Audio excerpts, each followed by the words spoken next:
নৱবৰ্ষৰ দ্বিতীয়টো দিনত আজি আমি সদৌদিয়া ছাত্ৰ সন্থাৰ জাতীয় সংগঠনসমূহে ৰাজপথত ওলাই আহিবলগীয়া হৈছে কিন্তু আমি দুৰ্ভাগ্য বিষয় বুলি কৈছোঁ এটা কাৰণে আমি বাৰে বাৰে কৈ আহিছোঁ যে ট্ৰাইবেল বেল ব্লক ধ্বংস ষড়যন্ত্ৰ নচলিব ষড়যন্ত্ৰ বন্ধ কৰক কিন্তু অসম চৰকাৰে বাৰে বাৰে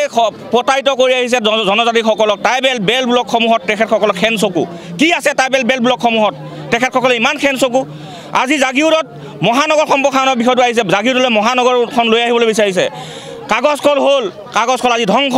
কাগজ কলৰ ভূমিও কিন্তু ট্ৰাইবেল বেল ব্লকৰ ভূমি আছিল ট্ৰাইবেল মানুহৰ ভূমি আছিল আজি তাত সেমি কণ্ডাক্টৰ হৈছে আমি তাতো একো কোৱা নাই আমাক উন্নয়ন লাগিব কিন্তু মহানগৰ আমি কোনো কাৰণত আমি ইয়াত হ'বলৈ নিদিওঁ তিৱা ছাত্ৰ সন্থা কাৰ্বি ছাত্ৰ সন্থাৰ লগতে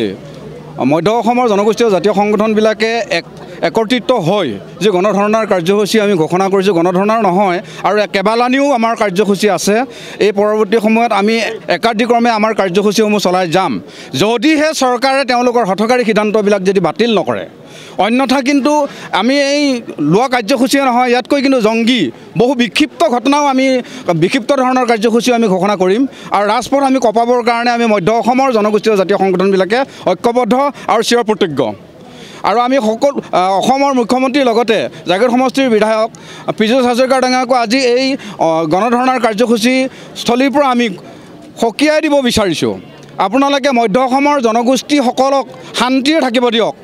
মধ্য অসমৰ জনগোষ্ঠীসকলক শান্তিৰে কাম বন কৰি খেতি বাতি কৰি ভাত খাই থাকিব দিয়ক মধ্য অসমত বসবাস কৰা খিলঞ্জীয়া জনগোষ্ঠীসকলৰ মাটি কাঢ়ি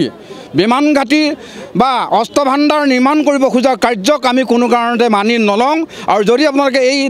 এই কাৰ্যসূচী প্ৰত্যাহাৰ নকৰে এই সিদ্ধান্তক যদি আপোনালোকে বাতিল নকৰে তেতিয়াহ'লে মধ্য অসম জ্বলিব ই খাটাং অসম চৰকাৰক জনাব বিচাৰোঁ যে মাননীয় অসমৰ মুখ্যমন্ত্ৰী মহোদয় আপোনাক আমি জনাব বিচাৰিছোঁ অতি দুখেৰে যিহেতু আমাৰ গোভা বেল্টৰ ট্ৰাইবেল বেল্টৰ মাটি তাত ভাৰতীয় বায়ু সেনা অস্ত্ৰ নিৰ্মাণ কাৰ্য যি প্ৰতিশ্ৰুতি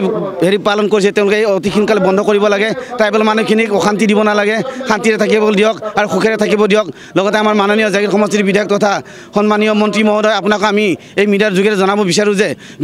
গোভাৰ ৰাইজক সুখেৰে থাকিব দিয়ক শান্তিৰে থাকিব দিয়ক আৰু গোভাত যি বায়ু সেনা অস্ত্ৰ ভাণ্ডাৰ বনাব বিচাৰে সেই বস্তুটো অতি সোনকালে বন্ধ কৰক অন্যথাই আমাক জংগী আন্দোলন কৰাবলৈ বাধ্য নকৰাব।